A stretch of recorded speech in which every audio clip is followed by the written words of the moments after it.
Asalaamu calaykum waraxmatullaahi wabarakaatu. Anigoo Zeyna Cali mar kale soo laabtay. Fadlan hadaa igu cusubtay channelkayga subscribe, like iyo share iyo saar. Inta hore ila joogteen waxaan leeyahay waa mahadsantihiin sida quruxda badan aa subscribe-ka ii saarteen.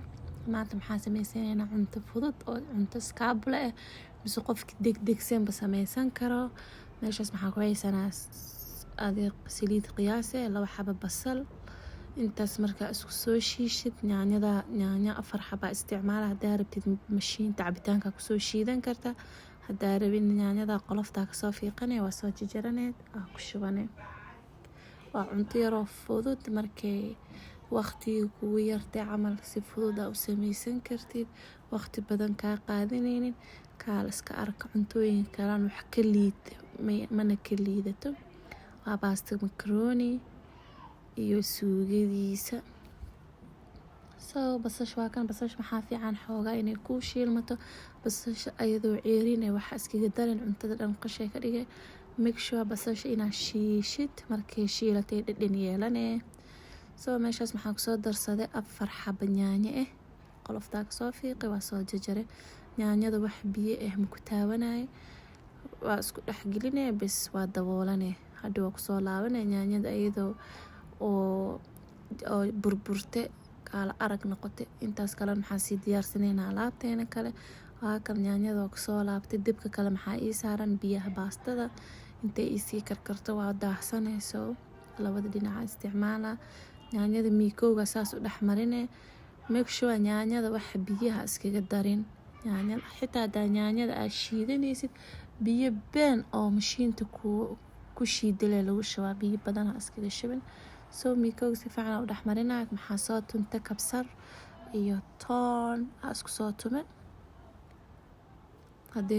hadee frinjeer kugu jirtan kabsarta shiidana waa isticmaali kartaa intaasi buhaaraadka mise xawaajooyinka isku daraa daboolkiisa u dhigo wax yariis inay xawaajooyinka isku gasho mana isticmaaleyna hilib ma isticmaala walaa chicken malayga gasacaga isticmaala malay tuna xabad isticmaala kaala arag meeshay marta cuntada ilaa mani marsiiyay waa kaas kabsarta iyo toonta isku soo tuntay ku shubanaa xabadkaada maraq digaag paprika shiidana isticmaala iyo xawaaji isku dardar ani sameystay wixii ka koobantay xawaaji dhudhuub xawaaji kuskuus qolfo heel dhagayaro iyo filfil yar intaas isku shiidane bas waa kaas xawaajooyinka suuq laga soo gaday kaasa fiican waa kaas maalin insha Allah ani soo gelina anigoo sameysana isku dardarsana hal mar sameysana bil iyo ka badan oo ku hayna caraftan kaala arag xabad maraq digaaga ku darsana hadaa maraq digaag rabin cusbadaada ku darsan kartaa ana halkaas maraq digaaga iga filan wax kale ma ku daraay sababta malaaygan cusbo ee leedahay baastada lagu cunaan qasab in cusbo lagu kariyo cusbadaada inaa ka taxadirtida fiican halkaas xabo maraq digaag way ugu filan tahay intaas marka isdhexgeliya xawaajooyinka ku dara hadan daboolkeeda u dhiibaa halkaas isla socod wanaagsan. Bismillah. We are entering one of the 4 sacred months in our religion known as the month of Rajab. January 23rd, 2023 corresponds with the first day of Rajab.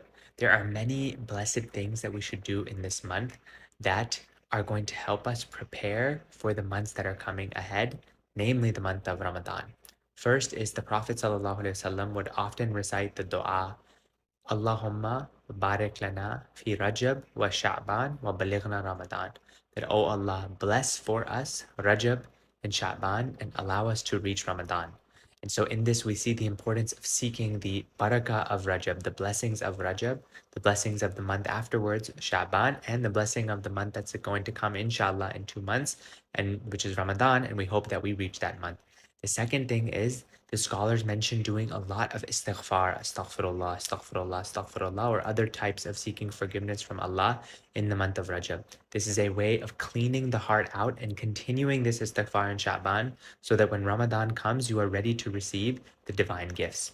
Third is improve your connection to your prayer in this month, for it was on the 27th of Rajab in which the great night journey called Isra wa Miraj took place. And this is when the Prophet ﷺ visited heaven and he received the gift of the salah, of the prayer directly from Allah. It is a month in which you should focus on improving the quality of your prayer. And of course, make sure that you are praying consistently and praying on time. The scholars also mention that the sacred months are just like sacred places. And so these are months in which you should focus on doing extra good deeds, whatever type of good deed it is that you can do.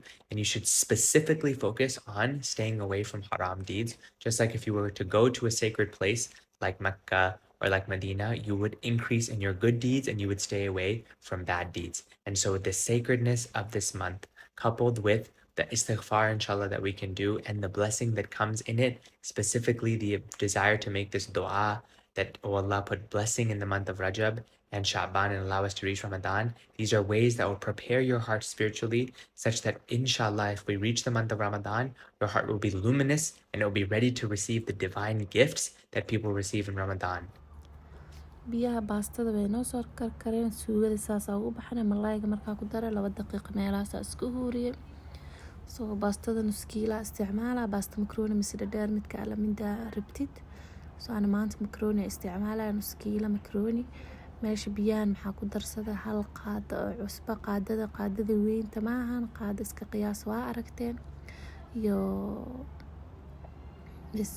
maxaa nii sheegi rabaa, bisha Rajab waa la gaaray, maxay ku jirtaa bilalka ugu kheyr badan. marka wax ajir aa samaysid mise wax wanaag aa samaysid 2 jabaarkiisa lagu siinaa. haddaad dembi samaysin saas waaye.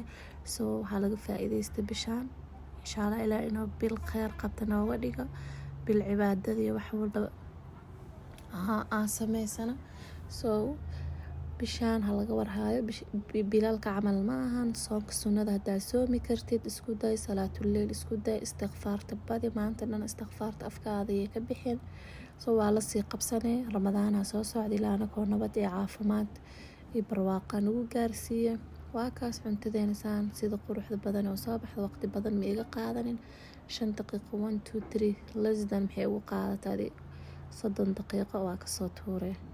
so ilaa inta hadda ay la imaatee, maxaa kaa codsanaa oo videogeyga aa ka heshay inaad subscribe, like iyo share ii saartid. insha Allah bisha Rajab aa ka faa'iidaysana.